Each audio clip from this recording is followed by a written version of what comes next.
हरे कृष्णा। व्यास जी ने कहा, युधिष्ठिर, मुझे तो ऐसा जान पड़ता है तुम्हारी बुद्धि ठीक नहीं है। कोई भी मनुष्य स्वाधीन होकर अपने आप कोई काम नहीं करता है। यह मनुष्य अथवा पुरुष समुदाय ईश्वर से प्रेरित होकर ही भले और बुरे काम करता है, अतः इसके लिए शोक करने की क्या आवश्यकता है।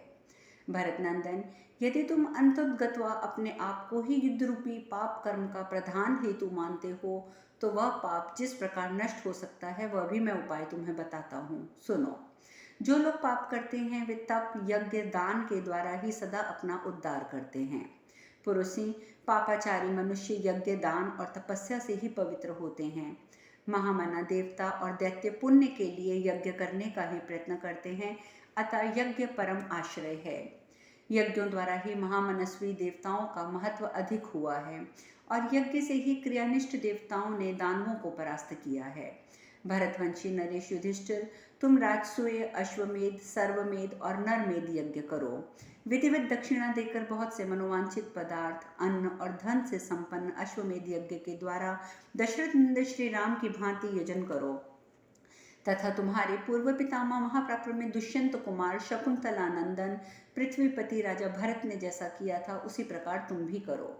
युधिष्ठिर ने कहा, विप्रवर, इसमें संदेह नहीं है कि अश्वमेध यज्ञ सारी पृथ्वी को भी पवित्र कर सकता है, परंतु इसके विषय में मेरा एक अभिप्राय है। द्विश्रेष्ठ, अपने जाति भाइयों का ये महान संहार करके अब मुझे थोड़ा सा भी दान देने की शक्ति नहीं रह गई है, क्योंकि मेरे पास धन नहीं है। यहाँ जो राजकुमार उपस्थित हैं वे सब के सब बालक हैं और दीन हैं, महान संकट में पड़े हुए हैं और इनके शरीर का घाव भी अभी सूखने नहीं पाया है, अतः इन सब से मैं धन की याचना नहीं कर सकता। द्विश्रेष्ठ, स्वयं ही सारी पृथ्वी का विनाश कराकर शोकमग्न हुआ मैं इनसे यज्ञ के लिए किस तरह कर वसूल करूंगा। मुनिश्रेष्ठ, दुर्योधन के अपराध से ये पृथ्वी और अधिकांश राजा हम लोगों के माथे पर अपयश का टीका लगाकर नष्ट हो गए हैं। दुर्योधन धन के लोभ से समस्त भूमंडल का संहार करा चुका है और किंतु धन मिलना तो दूर, उस दुर्बुद्धि को अपना खजाना भी खाली हो गया। अश्वमेध यज्ञ में समूची पृथ्वी की दक्षिणा ध्यान देनी चाहिए, यही विद्वानों ने मुख्य कल्प माना है। इसके सिवा जो कुछ किया जाता है वह विधि के विपरीत है। तपोधन, मुख्य वस्तु के अभाव में जो दूसरी कोई वस्तु दी जाती है वह प्रतिनिधि दक्षिणा कहलाती है, किंतु प्रतिनिधि दक्षिणा देने की मेरी इच्छा नहीं होती, अतः भगवान इस विषय में मुझे सलाह देने की कृपा करें। कुंती कुमार युधिष्ठिर के इस प्रकार कहने पर श्री कृष्ण द्वैपायन व्यास ने 2 घड़ी तक सोच विचार करके धर्मराज से कहा, पार्थ, यद्यपि तुम्हारा खजाना इस समय खाली हो गया है, तथापि यह बहुत शीघ्र भर जाएगा। हिमालय पर्वत पर महात्मा मरुत के यज्ञ में ब्राह्मणों ने जो धन छोड़ दिया था वह वहीं पड़ा हुआ है। कुंती कुमार, उसे ले आओ, वह धन तुम्हारे लिए पर्याप्त होगा। युधिष्ठिर ने पूछा, वक्ताओं में श्रेष्ठ महर्षि, मरुत के यज्ञ में इतने धन का संग्रह किस प्रकार किया गया था? मरुत किस समय इस पृथ्वी पर प्रकट हुए थे? व्यास जी ने कहा, यदि सुनना चाहते हो तो करंदमद के पौत्र मरुत का वृतांत सुनो। वे महाधनी और महापराक्रमी राजा किस काल में इस पृथ्वी पर प्रकट हुए थे मैं तुम्हें बताता हूँ। इस प्रकार अश्वमेध में संवर्त और मरुत का उपाख्यान विषयक 3रा अध्याय पूर्ण हुआ। इस कथन में युधिष्ठिर को सांत्वना देने के लिए गौण रूप में इस दृष्टि से कि मरने वालों की मृत्यु उनके प्रारब्ध कर्मानुसार अवश्यम भावी थी, अतः ये जो कुछ भी हुआ है ईश्वर की प्रेरणा से हुआ है, इस बात को कहा गया है। हम आगे बढ़ते हैं। युधिष्ठिर महाराज ने पूछा, धर्म के ज्ञाता निष्पाप द्वैपायन जी, मैं राजऋषि मरुत की कथा और उनके गणों का वर्णन सुनना चाहता हूँ। व्यास जी ने कहा, तात, सतयुग में राजदंड धारण करने वाले शक्तिशाली व्यवस्थस्य मनु एक प्रसिद्ध राजा थे। उनके पुत्र महाबाहु प्रसंधि के नाम से विख्यात थे। प्रसंधि के पुत्र शुभ और शुभ के पुत्र शक्तिशाली महाराज इक्ष्वाकु हुए। याजन इक्ष्वाकु के 100 पुत्र हुए जो बड़े धार्मिक थे। प्रभावशाली इक्ष्वाकु ने उन सभी पुत्रों को इस पृथ्वी का पालक बना दिया। उनमें से सबसे ज्येष्ठ पुत्र का नाम था विंश, जो धनुर्धर वीरों का आदर्श था। भरत, विंश के कल्याणमय पुत्र का नाम था विविंश। राजन, विवंश के 15 पुत्र हुए। वे सब के सब धनुर्विद्या में पराक्रमी, ब्राह्मण भक्त, सत्यवादी, धर्मपरायण, शांत और सर्वदा मधुर भाषण करने वाले थे। इन सब में जो ज्येष्ठ था उसका नाम था खन्नी नेत्र। वे अपने सभी छोटे भाइयों को बहुत कष्ट देता था। खन्नी नेत्र पराक्रमी होने के कारण निष्कंटक राज्य को जीतकर भी उसकी रक्षा ना कर सका, क्योंकि प्रजा का उसमें अनुराग ना था। उसे राज्य से हटाकर प्रजा ने उसी के पुत्र सुवर्चा को राजा के पद पर अभिषिक्त कर दिया।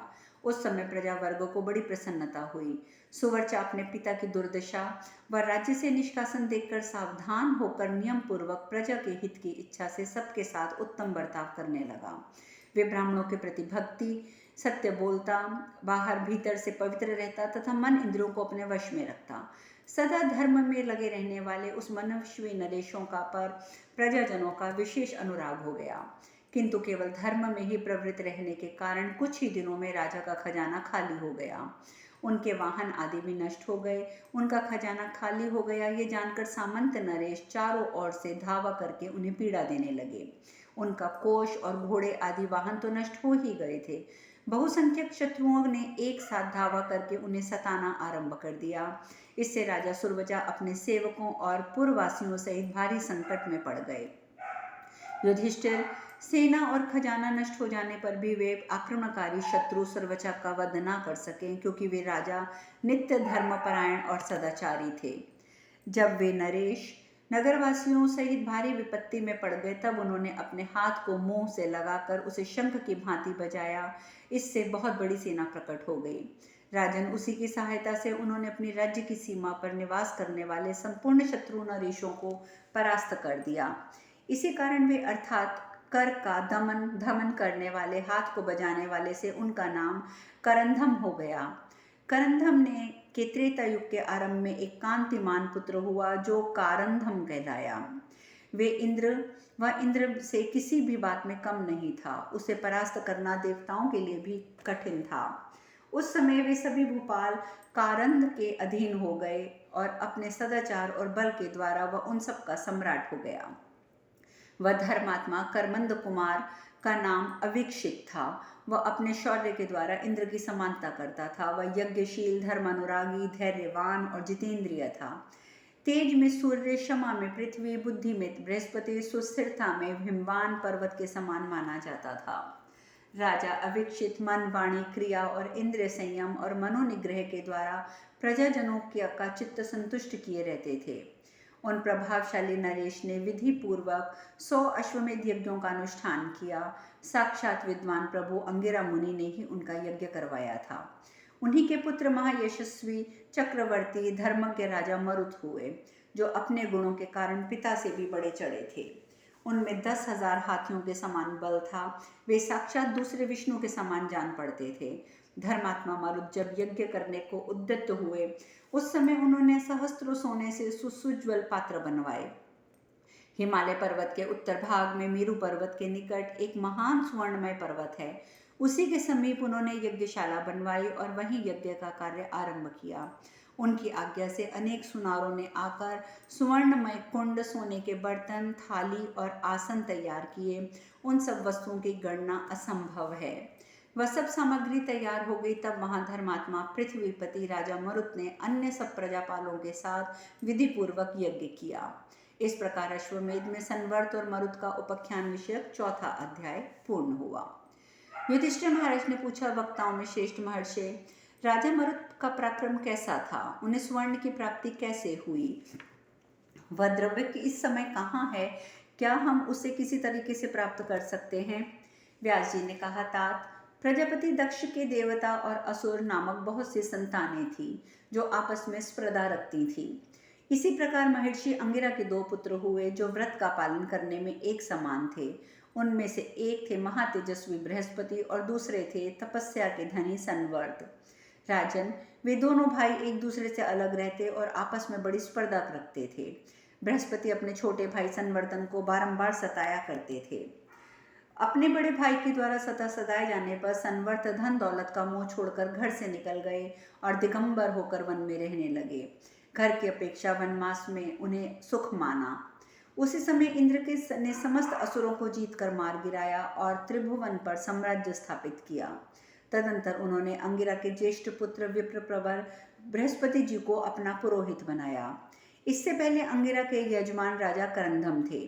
संसार में बल, पराक्रम, सदाचार के द्वारा उनकी समानता करने वाला कोई दूसरा नहीं था। राजन, उनके लिए वाहन, योद्धा, नाना प्रकार के मित्र तथा श्रेष्ठ और सब प्रकार के बहुमूल्य शैयाएं चिंतन करने से और मुख जनित वायु से प्रकट हो जाती थी। राजा करंदम ने अपने गुणों से समस्त राजाओं को अपने वश में कर लिया था। कहते हैं राजा करंदम अभिष्ट काल तक इस संसार में जीवन धारण करके अंत में सशरीर स्वर्ग लोक को चले गए थे। उनके पुत्र अविक्षित ययाति के समान धर्मज्ञ थे। उन्होंने अपने पराक्रम और गुणों के द्वारा शत्रुओं पर विजय पाकर सारी पृथ्वी को अपने वश में कर लिया था। वे राजा अपनी प्रजा के लिए पिता के समान थे। अविक्षित के पुत्र का नाम मरुत था, जो इंद्र के समान पराक्रमी थे। समुद्र रूपी वस्त्र से आच्छादित हुई ये सारी पृथ्वी समस्त भूमंडल की प्रजा में अनुराग रखती थी।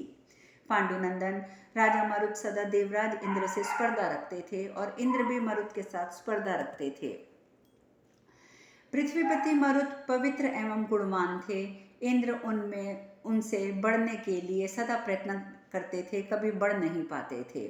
जब देवताओं सहित इंद्र किसी तरीके से बढ़ ना सके, तब बृहस्पति को बुलाकर उनसे इस प्रकार कहने लगे, बृहस्पति, यदि आप मेरा प्रिय करना चाहते हैं तो राजा मरुत का यज्ञ और श्राद्ध कर्म किसी तरह ना करवाइए।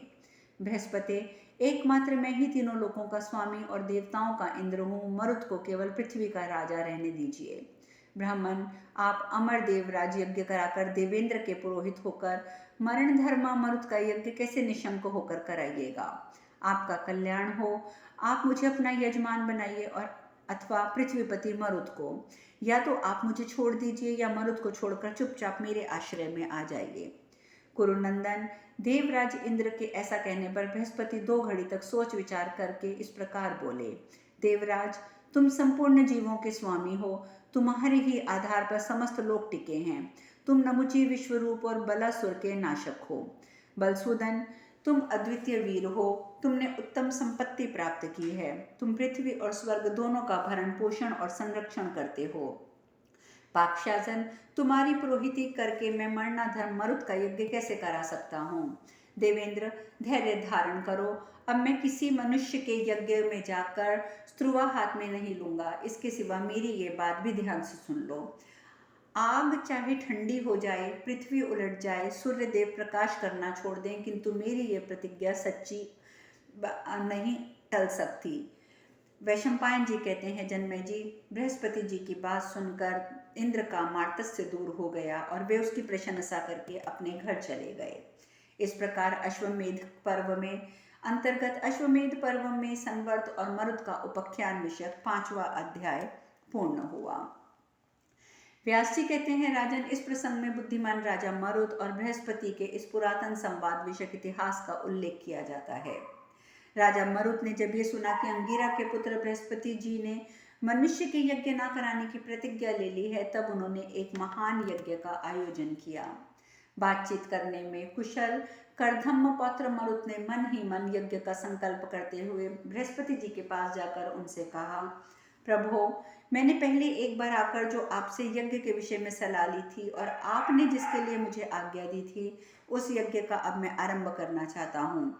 आपके कथा अनुसार मैंने सामग्री एकत्र कर ली है। मैं आपका पुराना यजमान हूँ, इसीलिए चलिए मेरा यज्ञ करा दीजिए। बृहस्पति ने कहा, राजन, अब मैं तुम्हारा यज्ञ कराना नहीं चाहता। देवराज इंद्र ने मुझे अपना पुरोहित बना लिया है और मैंने उससे प्रतिज्ञा ले ली है। मरुत बोले, विप्रप्रवर, मैं आपके पिता के समय से ही आपका यजमान हूँ। मैं अपने पिता के समय से आपका यजमान हूँ और विशेष सम्मान करता हूँ। आपका शिष्य हूँ और आपकी सेवा में तत्पर हूँ, अतः मुझे अपनाइए।